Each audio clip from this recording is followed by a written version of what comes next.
अरविंद केजरीवाल ने वाराणसी में मोदी के खिलाफ चुनाव लड़ने का ऐलान कर दिया। वाराणसी में उनकी भविष्यवाणी भी सच्ची निकली कि उनकी रैली में हमला, हिंसा, हंगामा हो सकता है। केजरीवाल ने जो जो कहा था वो सब हुआ। वाराणसी में उनकी सिर्फ एक बात गलत निकली, उन्होंने जनता से पूछे बिना ही खुद को मोदी के खिलाफ उम्मीदवार घोषित कर दिया।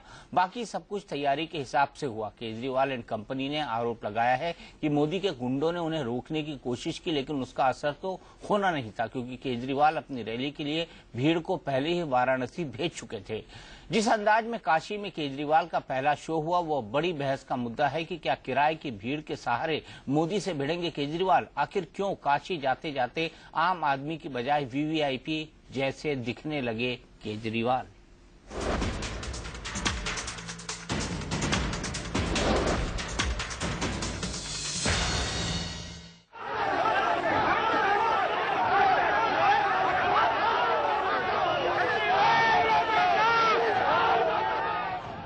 शिव की नगरी काशी में अरविंद केजरीवाल के कदम पड़े तो समर्थकों और विरोधियों के बीच तांडव शुरू हो गया।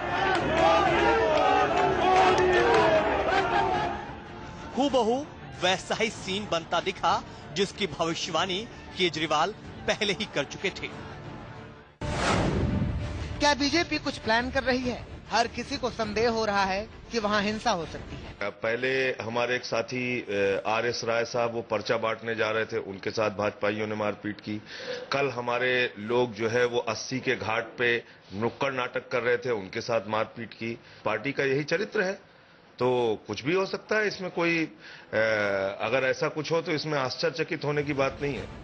केजरीवाल पूरी तैयारी के साथ आए थे। अपने समर्थकों को उन्होंने पहले ही काशी का टिकट कटाने को कह दिया था, लिहाजा स्टेशन पर जोरदार स्वागत हुआ। केजरीवाल ये भी कह चुके थे कि वो नरेंद्र मोदी को ललकारने के लिए वाराणसी आ रहे हैं, सो मोदी विरोधियों ने भी तैयारी कर रखी थी।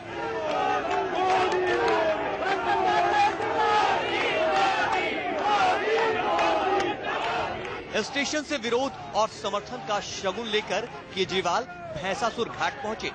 गंगा में डुबकी लगाने के बाद मंदिर मंदिर हाजिरी लगाने भी गए।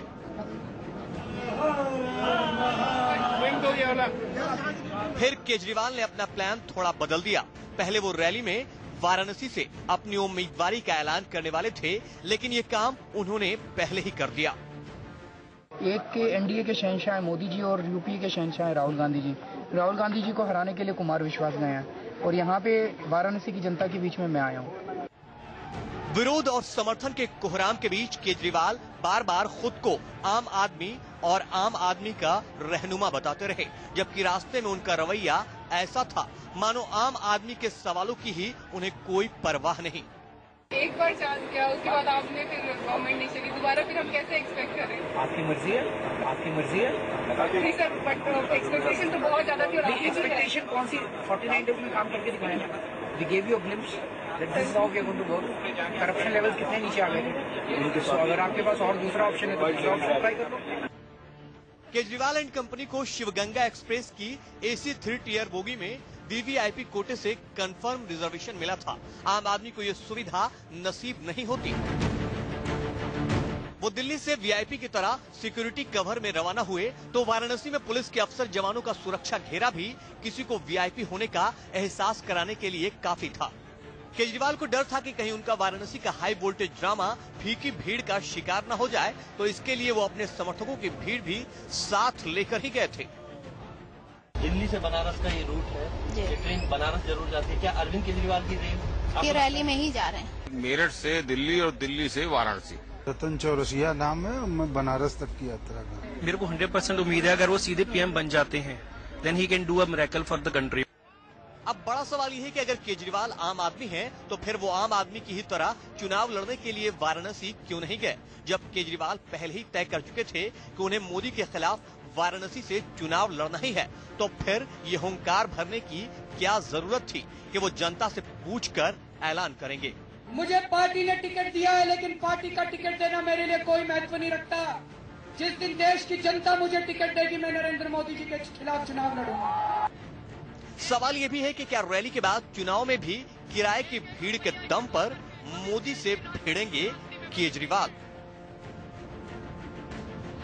शीतल राजपूत के साथ संतोष ओझा, वाराणसी, इंडिया न्यूज।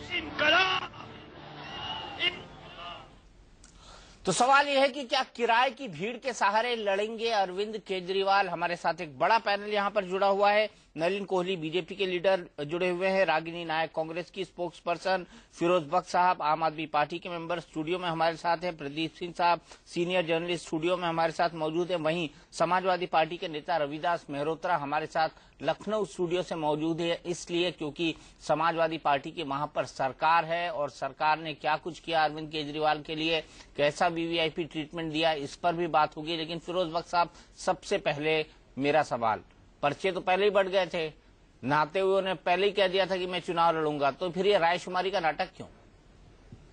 देखिए चौरसिया साहब, ये बहुत छोटी छोटी बातें हैं तो उनके खिलाफ छोटी बात नहीं है, माफ कीजिएगा, ये छोटी बात नहीं है। आप ही कहते हैं जनता से पूछकर फैसला करेंगे, जनता के लिए करेंगे, जनता के द्वारा करेंगे।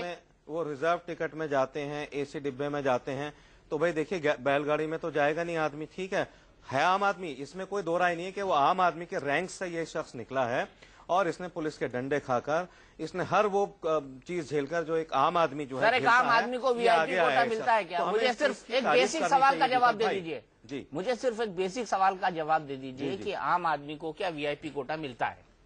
नहीं, देखिए वीआईपी कोटा किसी को भी मिल जाता है, किसी को भी मिल जाता है। हाँ, आप किसी के भी पास जाइए, देखिए मुझे तो पता नहीं, मुझे जब सीटों की जरूरत होती है तो मैं किसी एमपी को रिक्वेस्ट दे देता हूँ और मुझे कोटे में से 2-1 सीटें जितनी भी चाहिए फेवर लेना हो गया, ये तो फेवर लेना हो गया, ये तो फेवर लेना हो गया जिसके खिलाफ आम आदमी पार्टी है, किसी की भी ये तो अप्रत्यक्ष भ्रष्टाचार हो गया। देखिए इसमें तो देखिए बाल की खाल निकालने वाली बात हो गई, दीपक भाई, बाल की खाल निकालने वाली बात हो गई। बाल की खाल आप निकालते हैं, अगर हम निकालें तो गड़बड़। ठीक है, नहीं ऐसा नहीं है। रागिनी नायक कुछ कहना चाहती है, रागिनी नायक आम आदमी के रैंक से आए हैं और ये जितने भी दूसरे लोग हैं जिनके खिलाफ वो लड़ रहे हैं, चाहे वो मोदी साहब हों, चाहे वो राहुल साहब हों, चाहे वो कोई भी हों, ये लोग बाकायदा खास आदमी है, इनकी अप्रोच नहीं है। नरेंद्र मोदी भी एक चाय बेचने वाले थे। अरविंद केजरीवाल से कोई भी किसी भी वक्त मिल सकता है। मुझे मिला दीजिए।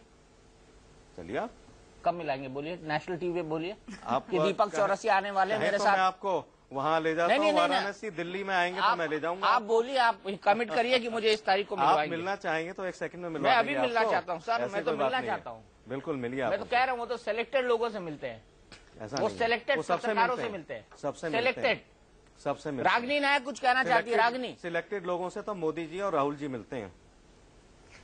दीपक जी, देखिए मुझे लगता है ये बात अब जग जाहिर है, अरविंद केजरीवाल खुद ही ये आह्वान करते हैं कि पूरे देश भर से जितने उनके वॉलंटियर्स हैं, समर्थक हैं, वो एक जगह आकर एकजुट हों, तब उनकी रैली होगी। आज दिन भर से टीवी देखने पर पता चला कि उनके नेता प्रवक्ता बार बार ये बात कह रहे हैं कि हमारे तमाम प्रदेशों से वॉलंटियर्स आए हैं और तब यहाँ पर ये रैली हुई है।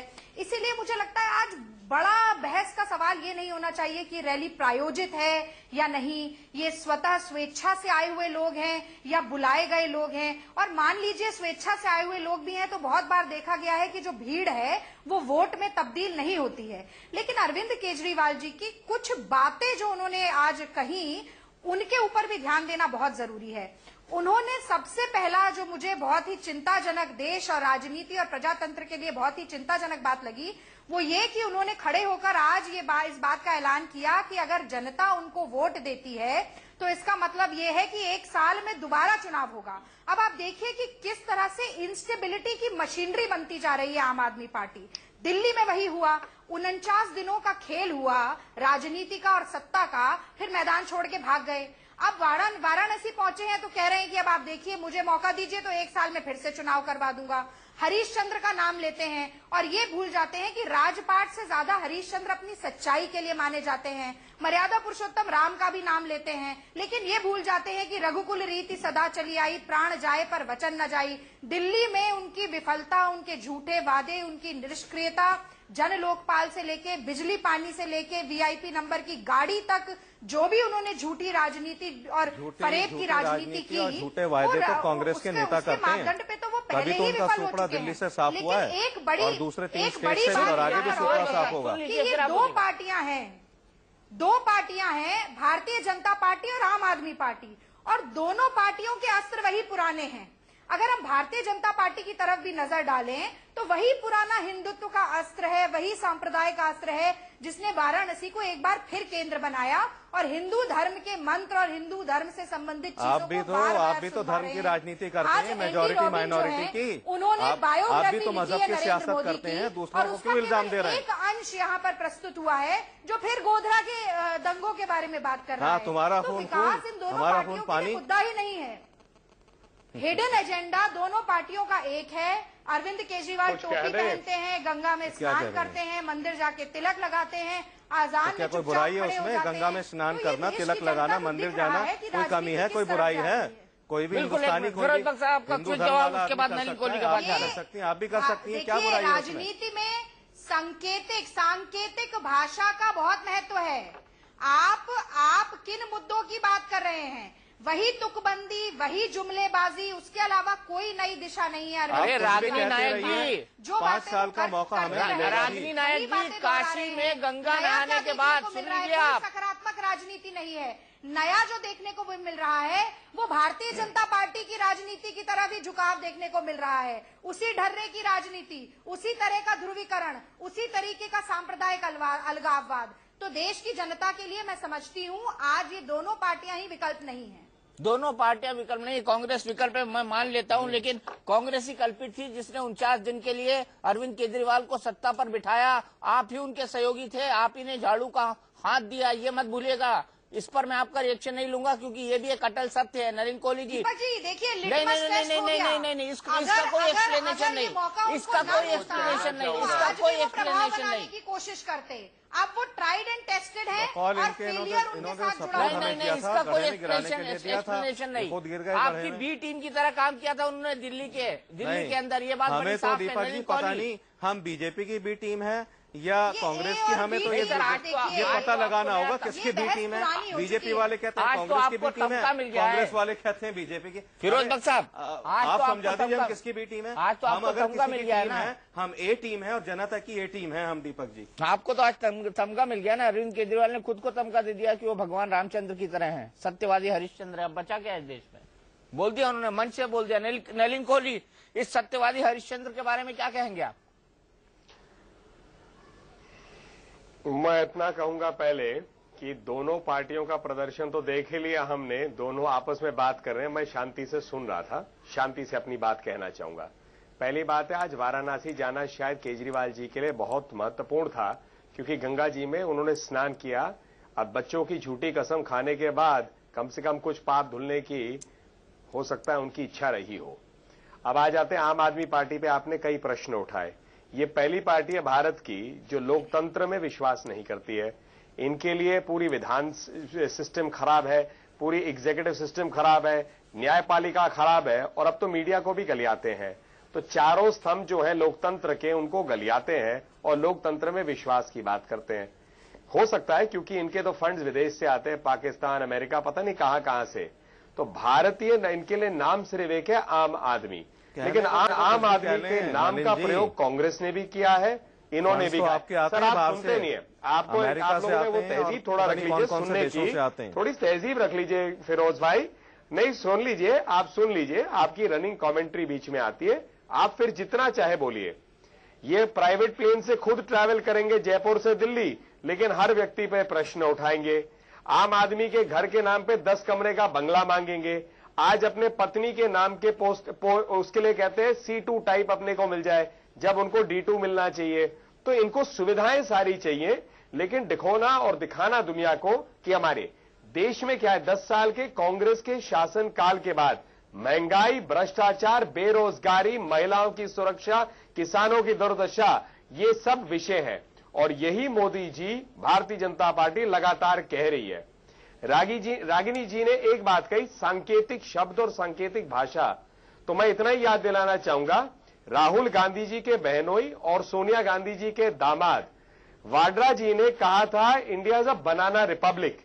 तो अगर ये संकेत है तो शायद इसमें कोई सत्य हो कि सोनिया गांधी जी के नेतृत्व और राहुल गांधी जी की अगुवाई में जो सरकार चली है, क्या भारत को इस लायक बना दिया है। तो इन चीजों की ज्ञान देने की आवश्यकता नहीं है। चुनाव आ गए, हम अपना एजेंडा लेके मोदी जी आगे बढ़ रहे हैं, जनता के समक्ष रख रहे हैं, देखते हैं जनता क्या कहती है। बाकी ये सब जो ड्रामा है केजरीवाल जी का, ये अपनी जगह थोड़ा सा टीवी स्पेस ले सकता है। जनता जो है उसको मुक्ति चाहिए। ये जो गंभीर विषय है, महंगाई, भ्रष्टाचार, बेरोजगारी, महिला सुरक्षा, किसानों की दशा, और केजरीवाल जी एंटी करप्शन से अब एंटी मोदीइज्म पे आ गए। ये स्पष्ट कर देता है कि कांग्रेस और आम आदमी पार्टी के बीच में कुछ सोच हो सकती है, नहीं तो इनमें साहस होता कि ये गुजरात से लड़ते। बिल्कुल साहस होता तो गुजरात से लड़ते। रागिनी नायक जी, बड़ा सीधा यहाँ पर आप पर आरोप लग रहा है कि कहीं ना कहीं आपकी और आपकी साठगांठ है। देखिए, अब ये बातें बहुत बार टीवी पर हो चुकी है, बहुत पुरानी बहस हो चुकी है। नितिन गडकरी जी ने तो सारे मीडिया चैनल्स के सामने ये बात बोली थी कि ऐसी कुछ साठगांठ है, और एक दिल्ली के बड़े 5 स्टार होटल में आम आदमी पार्टी और कांग्रेस पार्टी के नेता मिले हैं। लेकिन 2 दिन के अंदर इस झूठे पुलिंदे की हवा निकल गई। कोई तथ्य नहीं था, कोई प्रमाण नहीं था। तो झूठे आरोप भारतीय जनता पार्टी लगाती रहे, कोई नई बात नहीं है। लेकिन बड़ा ही दिलचस्प मामला ये है कि येदुरप्पा के होते क्या, एक मिनट मुझे पूरा कर लेने दीजिए। येदुरप्पा को साथ लेके चलते हैं। सुषमा स्वराज जी श्रीरामुलु के होने पर चिंता व्यक्त करती हैं, लेकिन वो भी इनके साथ इनकी पार्टी में है। और फिर ये भ्रष्टाचार के विरोध की बात करते हैं। मुथालिक को, जो घोर महिला विरोधी हैं, ये गले लगाना चाहते हैं। जब पब्लिक का, समाज का, महिला संगठनों का विरोध होता है तो अपने पसरे हुए कदम मुजफ्फरनगर में जो 2 MLA थे जिनका नाम दंगे में आया था, गुजरात उनको भी अवार्ड दिया गया था। आप देख लीजिए, ये विकास की बात करते हैं। 1,76,000 करोड़ का ऋण गुजरात सरकार के ऊपर है, वो इनको नहीं दिखता। ये हम फिर पुरानी बहस पे आ गए। रागिनी मैं आपको रोकूंगा। बहस हम अरविंद केजरीवाल पे कर रहे हैं। रागिनी मैं आपको रोकूंगा। उड़ीसा जो सबसे गरीब प्रदेश है देश का, उससे भी पिछड़ा है गुजरात, ये इनको नहीं दिखता। रागिनी मैं आपको रोकूंगा क्योंकि हम फिर विषय से भटक रहे हैं। जुमलेबाजी के आधार पर राजनीति करना, ये तर्ज भारतीय जनता पार्टी और आम आदमी पार्टी दोनों की बनती जा रही है। और मोदी लहर अगर इतनी ही ज्यादा थी तो मुझे ये बताइए कि 2 सीटों से मोदी क्यों लड़ना चाहते हैं? मुरली मनोहर जोशी को बलि का बकरा आपने क्यों बना दिया? जसवंत सिंह को लगता है कि पार्टी उन्हें फर्नीचर समझ रही है। सुषमा स्वराज हैरान, परेशान, निराश घूम रही हैं। आप खुद देखिए कि पहले भारतीय जनता पार्टी की आज क्या स्थिति है, तब दूसरों पर आप आक्षेप लगाइए। और मैं याद दिला दूं, 2004-2009 में भी इसी तरीके का तो देख लीजिए, आप किस लेवल पे आ गए आप लोग। और तब देश की जनता ने ये दिखाया था कुछ कहेंगे दीपक भाई। इस रागिनी राजनीति को पूरी तरह जनता 3 राज्यों में रागिनी, मैं सिर्फ इसका जवाब लूंगा क्योंकि आपने बहुत सारे आरोप नलिन पर लगाए हैं, और उसके बाद मैं वापस फिर से पुरानी बहस पर आऊंगा क्योंकि हमारी बहस का मुद्दा अरविंद केजरीवाल, उनका VVIP कल्चर, उनकी किराए की भीड़ है। मैं 2 लाइन बोलूंगा जी, सिर्फ 2 लाइन जी, सिर्फ 2 लाइन। ऐसा है, मैंने तो पहले ही कहा कि देश के सामने महंगाई, भ्रष्टाचार, बेरोजगारी, गिरती अर्थव्यवस्था, किसानों की दशा, ये सब है। रागिनी जी और की इच्छा है कि पूरी डिबेट जो है इसी पर रह जाए, जो नॉन इश्यूज है। हमारे 300 लगभग सीटों में 10-15 सीटों पे ये चिपके हुए हैं। वैसे मुझे अभी जानकारी टीवी से मिली है, मनीष तिवारी जी भी अब हट गए, चिदम्बरम जी पहले भी नहीं आए थे, और शायद वडोदरा से भी कांग्रेस के प्रत्याशी भाग गए। तो रागिनी जी शांति, बहन जी शांति, बहन जी शांति, शांति बहन जी, बहन जी मैं भी तैयार हूँ। दीपक जी रख लेंगे डिबेट। मैं आप दोनों के लिए डिबेट रख लूंगा, मैं आप दोनों के लिए स्पेशल डिबेट रख लूंगा। रागिनी रख लीजिएगा, रागिनी उसमें कोई दिक्कत नहीं है। मैं आप दोनों के लिए, मैं अब प्रदीप सिंह जी के पास आऊंगा क्योंकि बहस को मैं इस तरह से लड़ रहे हैं जैसे 2 बिल्लियां एक दूसरे को भंबोड़ती हैं, और जनता देख रही है सब चीज को। राजनीति भारत में होती रहे। अब मैं तो कह रही हूँ कि आप विकास के मुद्दे पर नया ऑप्शन चाहती है, और दीपक जी आपसे भी मैं निवेदन करना चाहती हूँ कि एक आप बहस का मुद्दा ये भी रखिए कि गुजरात का डेवलपमेंट मॉडल जो है वो कितना झूठा है। बहस ही बहस रखिए, काम कुछ नहीं करना है आप लोगों ने, बस जबानी जमा खर्च होता है आपकी तरफ से। बड़ा बहस का मुद्दा होगा कि राहुल करते रहिए, पब्लिक को बेवकूफ बनाते रहिए, काम कुछ नहीं होना। लड़ना क्यों नहीं चाहते? नहीं किया है वो काम कांग्रेस पार्टी ने किया है। आपने कौन सा काम किया? विरोध पक्ष 39 दिन में हम तो करेंगे, 5 साल हम करेंगे, जब 5 साल हमारे MP जाएंगे, 40-50 MP जाएंगे, काम करके दिखाएंगे, और जो बेईमानी करेगा उसके ऊपर। चलिए रागिनी, मैं रोकूंगा यहाँ पर, मैं डिबेट को हाईजैक होने नहीं दे सकता। दिखाते हुए, और हमेशा आपने विरोध किया है, मैं डिबेट को हाईजैक होने नहीं दूंगा। आप मुद्दे से भटक रही है, माफ कीजिएगा, आप डिरेल कर रही है डिबेट को, प्लीज।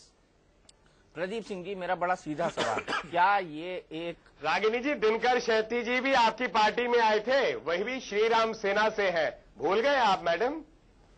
मैं फिर हमारे बहस यहाँ से कहीं तो और 3 श्री घंटे राम में चले सेना, गए। श्री रामलू और सब पर चली जाएगी। बड़ा क्विक कमेंट आपसे चाहूंगा कि क्या अरविंद केजरीवाल, रागनी आपको रुकना होगा, रागनी आपको रुकना होगा, क्योंकि आप बहस किसी दूसरे मुद्दे की ओर खींच कर ले जा रही हैं और असल मुद्दा कुछ और है। प्रदीप सिंह साहब हमारे साथ जुड़े हुए वरिष्ठ पत्रकार। प्रदीप सिंह जी, क्या ये पूर्व नियोजित ड्रामा था अरविंद केजरीवाल का? जाते थे जापान, पहुंच गए चीन, तो समझ गए ना? हाँ, कहाँ जा रहे थे अरविंद केजरीवाल और आम आदमी पार्टी? उन्होंने जब राजनीति में पदार्पण किया तो उन्होंने क्या कहा कि हम जो ये ट्रेडिशनल परंपरागत राजनीति है, ये सड़ गई है, गल गई है, इसको हटाने की जरूरत है। हम राजनीतिक विकल्प नहीं बनना चाहते, हम वैकल्पिक राजनीति करना चाहते हैं। आज अरविंद केजरीवाल उसी ट्रेडिशनल पॉलिटिक्स में पीछे की लाइन में खड़े हैं, वो वही सब कर रहे हैं। और सवाल जैसे फिरोज बख्श साहब अभी पूछ रहे थे कि कांग्रेस ये नहीं करती क्या, बीजेपी ये नहीं करती क्या, हम करते हैं तो क्या गलत? तो आप उन्हीं के जैसे, मेरा मतलब ये नहीं था, आप उनसे अलग नहीं हैं। देखिए बिल्कुल अलग हैं। आपने शुरू किया मुद्दा भ्रष्टाचार से शुरू किया, हम बताएंगे किस तरह से अलग है प्रदीप भाई। अब आपका मुद्दा जो है वो नरेंद्र मोदी हो गए हैं। तो एक तो आपने अपना जो असली मुद्दा था, जिस पर आप अकेले खड़े थे, सबसे अलग थे, उसको आपने छोड़ दिया। अब आपके लिए भ्रष्टाचार मुद्दा नहीं है। आपने जिस वीआईपी कल्चर का इतना जोर शोर से विरोध किया, जिसके बारे में सब पर आरोप लगाए, उसी वीआईपी कल्चर का शिकार आज आपकी पार्टी के नेता हैं। वो चाहे गाड़ी का मामला हो, चाहे बंगले का मामला हो, चाहे सुरक्षा का मामला हो, उनको ये सब बोलने की जरूरत क्या थी जिस पर वो चल नहीं सकते थे? तो अगर 1.5 साल में आपकी ये स्थिति है, तो ये पार्टियां जो 60 साल से, 127 साल से, 70 साल से हैं, अगर वो उस रास्ते पर आप चल रही हैं, तो निश्चित रूप से आज की स्थिति में आपसे बेहतर है। क्योंकि 50 साल बाद आपकी क्या स्थिति होगी, इसकी केवल कल्पना की जा सकती है। तो अरविंद केजरीवाल की विश्वसनीयता खत्म हो गई 49 दिन की सरकार के बाद। देखिए, उनकी सबसे बड़ी पूंजी थी कि वो जो कुछ कहते थे, नहीं बिल्कुल ठीक कह रहे हैं, हम अपनी ही बात कह सकते हैं, हम आपके विचार तो नहीं व्यक्त कर सकते। तो 49 दिन में उन्होंने, मतलब उससे पहले 1.5-2 साल में आंदोलन से जो कमाया था, उस पूरी पूंजी को गंवा दिया।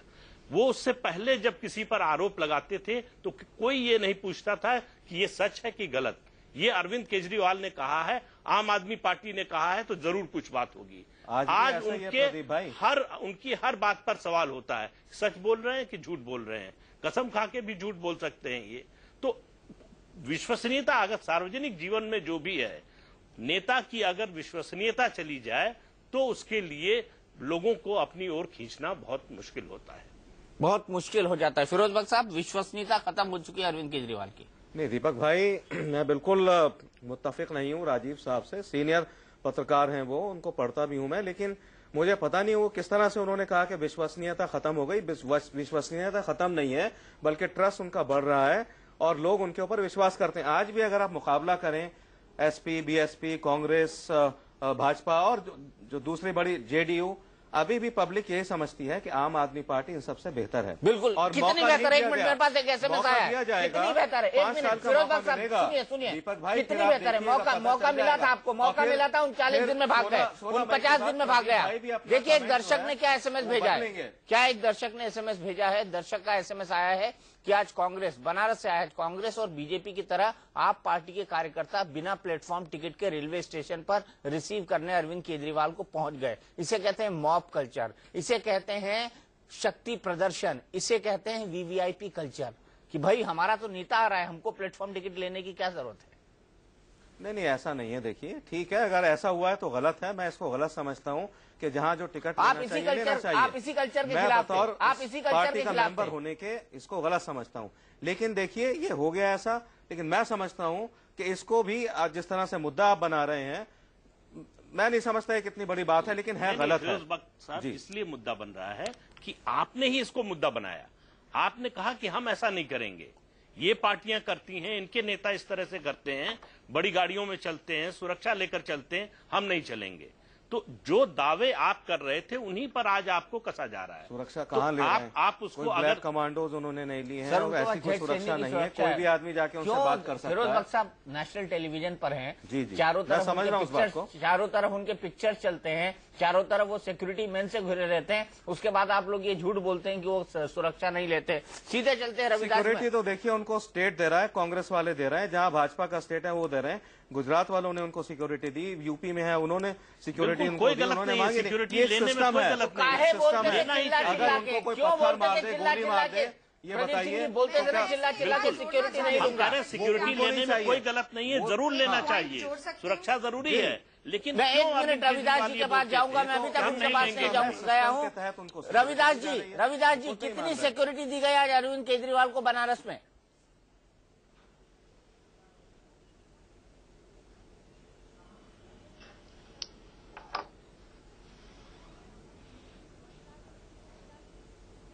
रविदास जी, आप मुझे सुन पा रहे हैं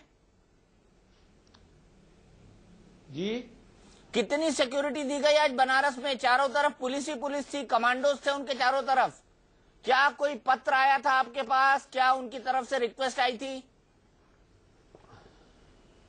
देखिए, केजरीवाल जी जब बनारस आ रहे थे तो उनकी सुरक्षा के लिए सिक्योरिटी लगाई गई थी, क्योंकि वो दिल्ली प्रदेश के पूर्व मुख्यमंत्री हैं, और कोई अगर मुख्यमंत्री किसी प्रदेश के किसी जिले में आता है तो ये सरकार की जिम्मेदारी है कि सुरक्षा उसकी हो।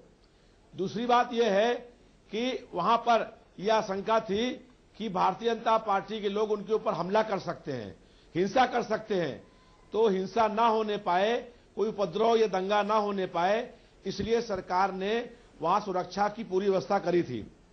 उनके लोगों द्वारा भी कहा गया था प्रशासन से कि बीजेपी के लोगों द्वारा हिंसा करने की, उपद्रव करने की, विवाद करने की, झगड़ा करने की संभावना है। दूसरी बात यह है कि लोकतंत्र में चुनाव लड़ने का अधिकार सबको है। यह बात सही है कि यूपीए की सरकार सारे मोर्चों पर असफल हो गई है, लगातार महंगाई बढ़ी है, बेरोजगारी बढ़ी है, घोटाले हुए हैं, कुशासन हुआ है, और जनता चाहती है कि सरकार हटे। उस सरकार को हटाने के लिए आज जनता विकल्प तलाश कर रही है। जनता देख रही कौन विकल्प है। दिल्ली में वहां पर कांग्रेस के बाद बीजेपी के अलावा आम पार्टी विकल्प थी, तो वहां पर दिल्ली के लोगों ने उनको अपना वोट दे दिया। लेकिन यहां पर विकल्प है, यहां पर समाजवादी पार्टी, भारतीय जनता पार्टी और कांग्रेस का विकल्प है। यहां प्रदेश में समाजवादी पार्टी की सरकार है और 225 विधायक हैं, और इसलिए यहां पर बीजेपी और कांग्रेस का विकल्प समाजवादी पार्टी है, और समाजवादी पार्टी के प्रत्याशी वहां पर खड़े हैं। कैलाश चौरसिया जी वो चुनाव लड़ रहे हैं, और पिछले 1 साल से लगातार वो चुनाव अभियान में लगे हुए हैं, जनसंपर्क किया है, सभाएं करी हैं, मीटिंगें करी हैं, और लगातार उनका चुनाव अभियान चल रहा है। दूसरी बात यह है कि बनारस में रविदास जी, सवाल यहाँ पर यह खड़ा होता है, सवाल यहाँ पर यह खड़ा होता है कि बार बार अरविंद केजरीवाल कहते थे मैं कोई सुरक्षा नहीं लूंगा, मैं कभी सुरक्षा नहीं लूंगा, तो आज चुपचाप उन्होंने सुरक्षा ले ली। उन्होंने ये नहीं कहा कि मैं सुरक्षा ले ली, उन्होंने ये नहीं कहा कि मैं सुरक्षा नहीं लूंगा बनारस आकर, और उनकी पार्टी के लोग लिखकर दे रहे हैं कि हमें सुरक्षा चाहिए। देखिए, और आप मान रहे हैं, आप उनको आप तो उनको सुरक्षा दी गई। आप जो है गले माला लेकर घूम रहे हैं उनके लिए। दीपक जी, आप माला लेकर घूम रहे हैं उनके लिए। दीपक जी, आप माला लेकर घूम रहे हैं उनके लिए। क्या सुरक्षा अगर ना दी गई होती, सुरक्षा ना दी गई होती और भारतीय जनता पार्टी के लोग हिंसा कर देते या कुछ वहां पर बड़ी घटना होती, तो आप कहते कि उनकी वहां मालूम था आपको आने वाले हैं, तो आपने सुरक्षा क्यों नहीं करी? तो सरकार की जिम्मेदारी है, और उस जिम्मेदारी का निर्वाह किया गया है। दिल्ली के पूर्व मुख्यमंत्री आए थे, सुरक्षा करी गई। इसमें यह बात नहीं है सुरक्षा करने में कि कौन किस पार्टी का है। अगर कोई पार्टी का नेता, अगर नरेंद्र मोदी भी वहां पर आएंगे तो उनकी सुरक्षा करने का भी काम सरकार करेगी।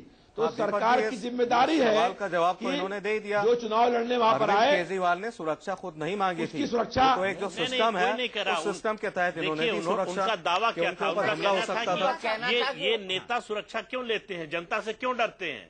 मुझे जनता के बीच में जाने में कोई डर नहीं है, मैं जनता के बीच में जाने के लिए सुरक्षा लेकर नहीं जाऊंगा। आज वो चल रहे हैं इसलिए सवाल उठाया जा रहा है। ये नहीं कहा जा रहा है कि उन्हें सुरक्षा नहीं लेनी चाहिए। ये किसी का दावा नहीं था। ये कोई नहीं कह रहा था कि उन्हें सुरक्षा नहीं लेनी चाहिए। वो खुद चिल्ला कर कह रहे थे कि सुरक्षा नहीं है।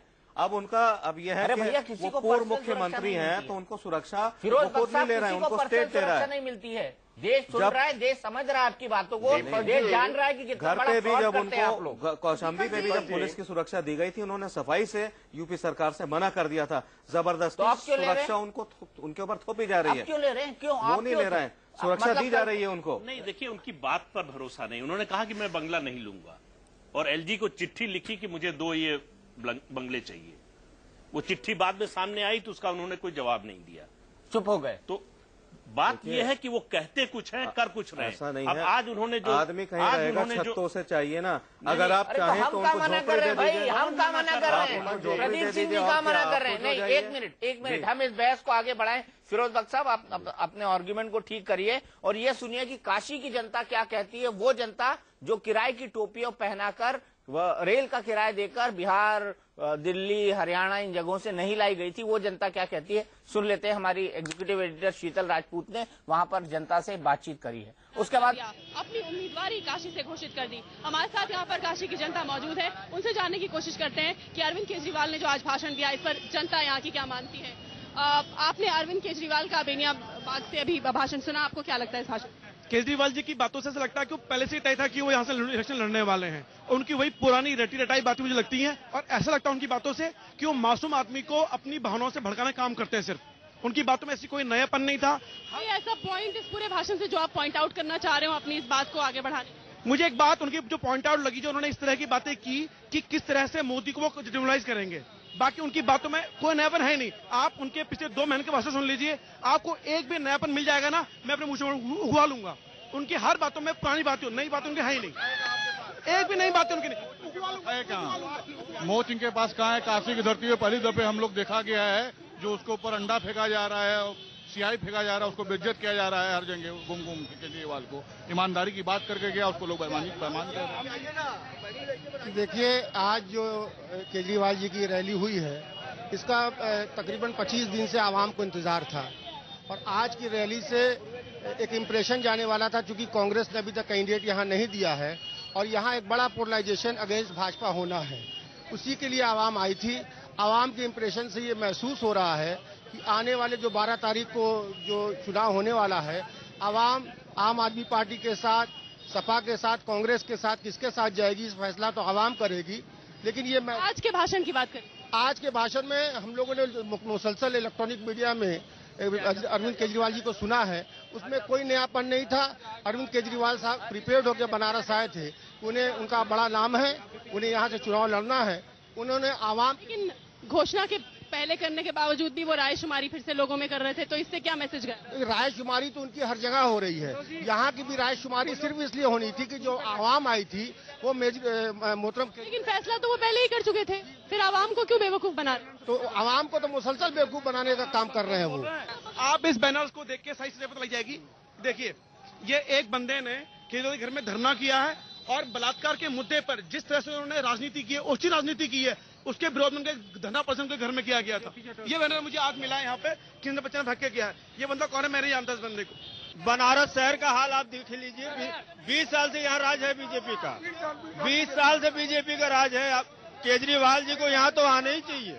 नरेंद्र मोदी अगर यहाँ से आ गए तो उनका हेलीकॉप्टर भी बनारस से उड़कर नहीं जाएगा और वो यहाँ क्या आएंगे देखने? वो हमेशा दिल्ली में रहेंगे और बड़ौदा की सीट को ही लेंगे। बनारस के साथ क्या ये धोखा नहीं? ये मानना है कि वो अगर जीते यहाँ पे तो फिर यहाँ आए, यहाँ बनारस को वो धोखा दे देंगे और उनका हवाई जहाज भी यहाँ से उड़कर नहीं जाएगा। मैं भी एक आम आदमी पार्टी का सदस्य हूँ, लेकिन अगर यहाँ विकास हुआ है वाकई में, अगर यहाँ बनारस की जनता का विकास हुआ है, यहाँ का पार्षद बीजेपी का, यहाँ का सांसद बीजेपी का, विधायक बीजेपी का, मेयर भी बीजेपी का रहा है, लेकिन उसके बावजूद 4 साल 11 महीने हमने सड़कों पे जो गड्ढे में और जो अपनी गर्दनें तोड़वाई, पीठ की हड्डी तोड़वाई, कितने लोग ऑस्टियोपोरोसिस के शिकार हो गए, वो कोई नहीं ध्यान देगा। बस 1 महीने में जनता को लड़वाओ, वोट बैंक बनाओ, उसके बाद अपनी ये बात तो केजरीवाल को भी अप्लाई जी यही होती है। लेकिन आप एक बार मौका तो दीजिए जी, आप विकास के मुद्दे पे लड़िए ना। आप विरोध क्यों कर रहे हैं? अगर आप विकास की होंगे तो आपको वोट मिले। मैं आपसे कह रहा हूँ, मेरा केजरीवाल जी के आने से पहले राजनीति पर पूरा विश्वास उड़ गया था, मुझे बहुत गंदगी लगती थी। लेकिन केजरीवाल जी के आने के बाद मुझे इस राजनीति से और ज्यादा नफरत हो गई है।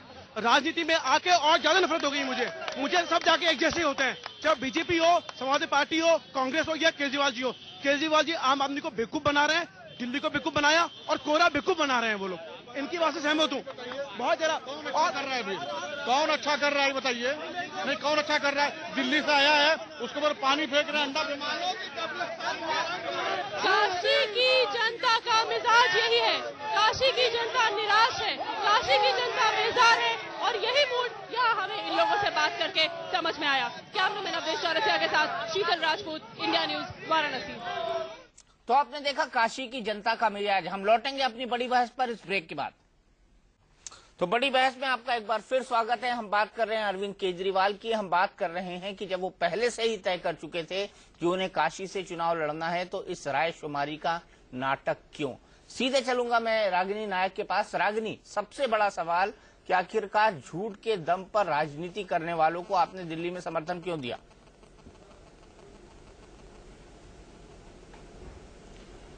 दीपक जी, दिल्ली में समर्थन इसलिए दिया क्योंकि एक संवैधानिक विकल्प मिलना जरूरी था।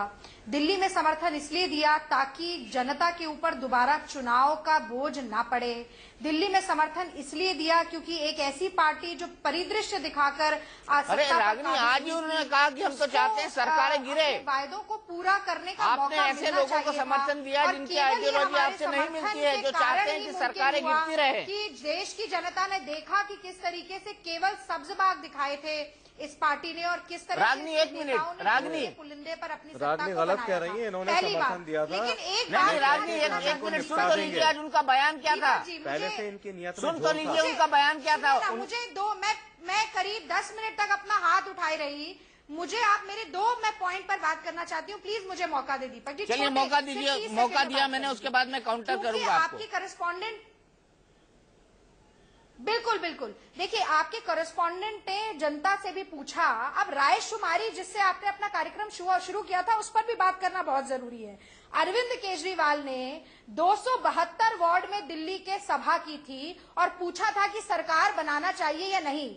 लेकिन 49 दिन में दिल्ली की जनता को धोखा देकर भागते हुए उन्होंने एक भी वार्ड में कोई सभा नहीं की, जनसभा, ना कोई रायशुमारी की। ये रायशुमारी अपनी सुविधा के हिसाब से जनता को धोखा देकर ये दिखाना कि हम तो रायशुमारी करके ही बड़े निर्णय लेते हैं, ये भी एक तरीके का धोखा है। दूसरी बात, आपने सुरक्षा के ऊपर बहुत देर तक बातचीत की, तो आखिर ये सुरक्षा इतना बड़ा मुद्दा बनी क्यों? इसलिए बनी क्योंकि भारतीय जनता पार्टी और आम आदमी पार्टी दोनों ने ही पिछले कुछ दिनों पहले ये दिखाया था कि किस तरह से विध्वंसात्मक और हिंसात्मक राजनीति में उनका विश्वास है। जिस दिन आचार संहिता लागू हुई, उस दिन इस दोनों पार्टियों के कार्यकर्ताओं की भिड़ंत हो गई। प्रतिक्रियाएं हमने देश के तमाम शहरों में देखी। तो इसीलिए ये चिंता का विषय कहीं ना कहीं बन जाता है जहां इन दोनों पार्टियों का आमना सामना होता है। तो मैं समझती हूँ इन दोनों बिंदुओं पर भी कहीं हमें ध्यान देने की आज बहुत आवश्यकता है।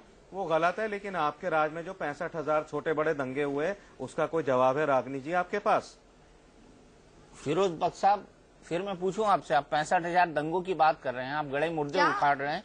नहीं रागनी, आपको इसका जवाब देने की कोई जरूरत नहीं है, क्योंकि 65,000 दंगों की ये बात कर रहे हैं। लेकिन वहीं मैं आपसे पूछ रहा हूं कि 49 दिन के अंदर आप एक डेनिश महिला का बलात्कार नहीं रोक पाए, आप 65,000 दंगों की बात कर रहे हैं। उसके लिए अरविंद केजरीवाल कुछ करने की बजाय जाकर रेल मंत्रालय के सामने ठंड में सड़क पर लेट गई। ये मुख्यमंत्री का काम है?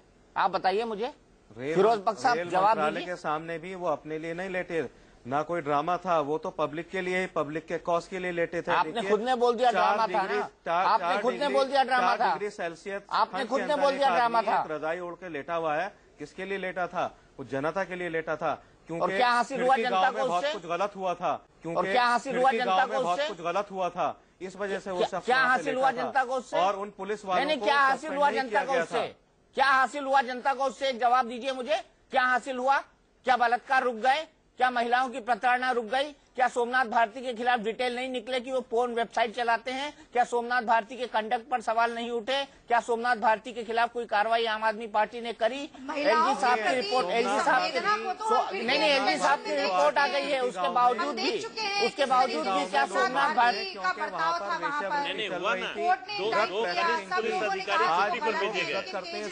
भारती की खिड़की गाँव में? मैं बताऊँ आपको दीपक जी, मीडिया से ऊपर केजरीवाल हैं, पुलिस से ऊपर केजरीवाल हैं, सारे लोकतंत्र के स्तंभों से ऊपर केजरीवाल हैं, खुद कहते हैं मैं अराजक हूँ, उसके बाद आप दंगों की बात दूसरों से पूछते हैं। बिल्कुल नलिन, बिल्कुल नलिन, बिल्कुल आपको जो मौका मिला था, नहीं है वो तो आप लोगों ने इस तरह से तीर मारी, इस तरह से शांति हो जाए, परेशान किया। घबराया, हैरान, परेशान आदमी क्या कहेगा? वो कहेगा ठीक है मैं तो ये हूँ, सही है, नैतिक है, जो आपकी आपके विरोध में है वो गलत है, बिका हुआ है। वही जो केजरीवाल कहे वो सही, इस तर्ज पर आपकी राजनीति होती है। देखिए एक नरेंद्र मोदी है जो आत्ममुक्त, अरे एक मिनट, रागनी नायक हम फिर गलत भटक रहे हैं। उन्होंने तो काशी में कहा कि हमें शिव और गंगा की जरूरत नहीं है, और दूसरी तरह आम आदमी पार्टी मैं कुछ कह दूं प्लीज? हाँ नलिन प्लीज आप शुरू हो जाइए, रागनी आपको रुकना पड़ेगा वरना मैं आपका फेडर डाउन कर दूंगा। वन वे ट्रैफिक नहीं चल सकता Ragini, I am sorry, one way traffic नहीं चल सकता। बंद कर दीजिए प्लीज, मेरा निवेदन है। नलिन प्लीज। जी मैं आपसे निवेदन कर रहा हूं कि ऐसा कुछ कहने का अवसर मिल जाए, शायद रागिनी जी को गलतफहमी है। प्रवक्ता शब्द का मतलब है कि मोनोलॉग चल जाए, बाकी सब सुनते रहे भाषण को, उसके लिए रैलीज बनी हुई है, तो ये जानकारी उनको भी होगी, वो भी एक पॉलिटिकल व्यक्ति है। नवीन जी, अब एक एक करके मैं जाऊंगा, कई इन्होंने बड़े बड़े आरोप लगाए। मुझे मत बताइए कि मोनोलॉग और भाषण का क्या मतलब होता है। भाई आपका जो टेप रिकॉर्डर है रागनी जी, उसमें पॉज का या स्टॉप का बटन तो है नहीं, फॉरवर्ड फास्ट ही फास्ट है उसमें। आप दूसरों की भी तो बात सुना कीजिए ना, और कई लोग हैं, मुद्दे इतने हैं बोलने के लिए आपके खिलाफ की पॉज लगाना। अब आपको कॉन्फिगर है रागनी, हम के नेता हैं, हम घंटों बैठ सकते हैं, हम घंटों बैठ सकते हैं, समय सब लोग हैं यहाँ पे, दूसरों की भी बात सुनिए ना। वही घिसी पिटी बार बार दोहराते रहते हैं। नलिन थोड़ा सब्र रखिए, दूसरों की बात सुनिए रागनी साहिबा। नलिन अब हम कुछ कह लें? मैं सुन रही हूँ, आप बोलिए। मैं जो कह रहा था उसका एक और उदाहरण आपको फिर मिल गया ना। अब ऐसा है, एक तो अभी मैं एक विषय और देखूंगा, अभी आपके मैं शॉर्ट्स देख रहा था तो मुझे लग रहा है कि उनके गाड़ी के ऊपर, केजरीवाल जी के गाड़ी के ऊपर भारत का तिरंगा लहरा रहा है। जहां तक मेरी जानकारी है कि इंडियन फ्लैग का मिसयूज नहीं हो सकता पॉलिटिकल पर्पसेस के लिए। नलिन जी, मुझे पता नहीं कि अगर ये सही है, इसको चेक करना पड़ेगा। मैं अपनी बात तो कर दूं, क्या आपत्ति है? इसीलिए जहां तक मैं जानता हूं इसके लिए, हाँ मुझे ऐसी, आप सर ऐसा है, आप दोनों जो है रागिनी जी और मुझे ऐसा है, बहुत मैं विनम्रता से कह रहा हूं, अगर आपको बुरा लग रहा है मैं साइड हो जाता हूं, आप दोनों बहस कर लो आपस में, दोनों ही रुकते नहीं है। दूसरी बात है, आपके विदेश की तो सोच हमेशा ही होती है, आप तो पाकिस्तान से फंड लाते हैं, अमेरिका से पता नहीं कहां। नहीं मैडम आपको नहीं कह रहा, अरे मैडम मुझे कहने दीजिए ना, अरे बीच में मत घसीटिए। अरे देवी जी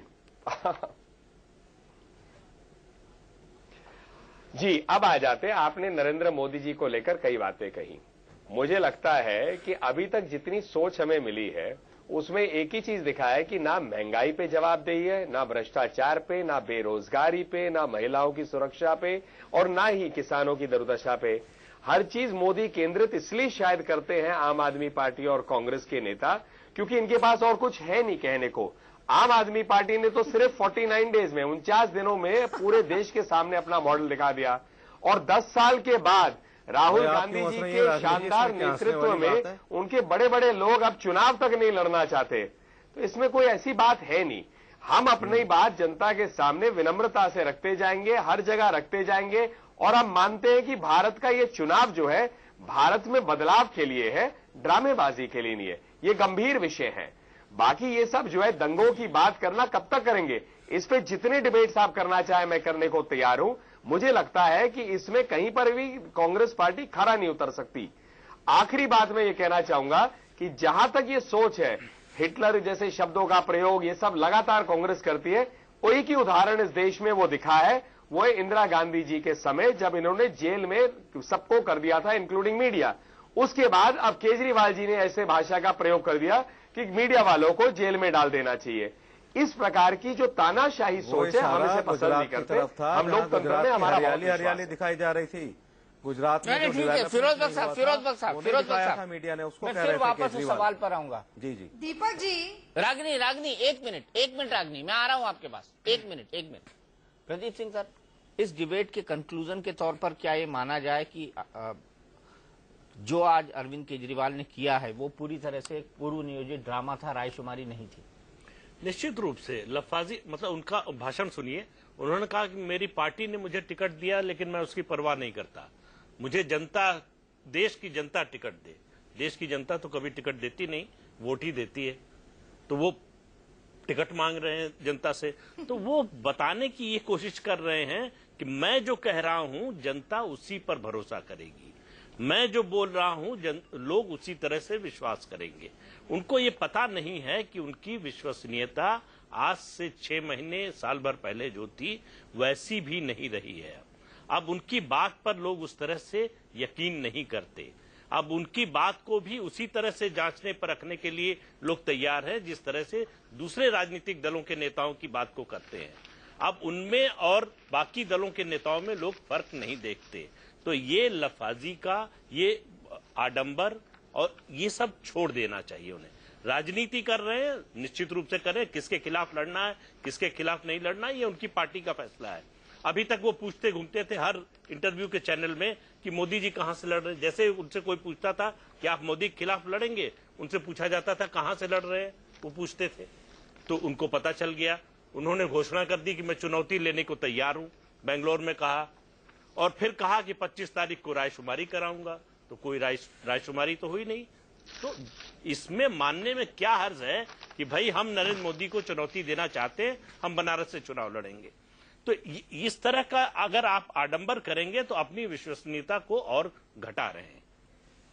क्या कहेंगे फिरोज बख्श साहब? न खाता न बही, जो केजरीवाल कहें वही सही। नहीं, ऐसा कुछ नहीं है। देखिए, खाता बही वाली बात नहीं है। तो नारे आप कितने बना लीजिए, लेकिन आज भी पब्लिक के दिलों पर अगर कोई राज करता है, आप किसी भी बड़े नेता का नाम ले लीजिए, चाहे वो सोनिया गांधी हो, मोदी हो, राहुल गांधी हो, कोई भी हो, राजनाथ सिंह हो या मुलायम सिंह हो, सभी लोगों के दिलों में आज भी अरविंद केजरीवाल ही राज करता है। और ये सच्चाई है। और ये मैं बता रहा हूँ आपको, ये सच्चाई है। और इसका जो नतीजा है, और इसका जो मापदंड है, प्रदीप जी, क्लोजिंग कमेंट करूंगा। पहले आप अपना दिल टटोल लीजिए कि उसमें कितने अरविंद केजरीवाल बसते हैं। बाकी पर बहस पूरा देश कर लेगा। 16 मई को पूरा देश कर लेगा। एक ही सवाल फिरोज बख्श साहब से है कि आज से 1 साल पहले जैसा भरोसा आपको अरविंद केजरीवाल पे था, क्या उसमें कुछ कमी नहीं आई? नई एंट्री है। सुनिए, कोई कमी नहीं आई है।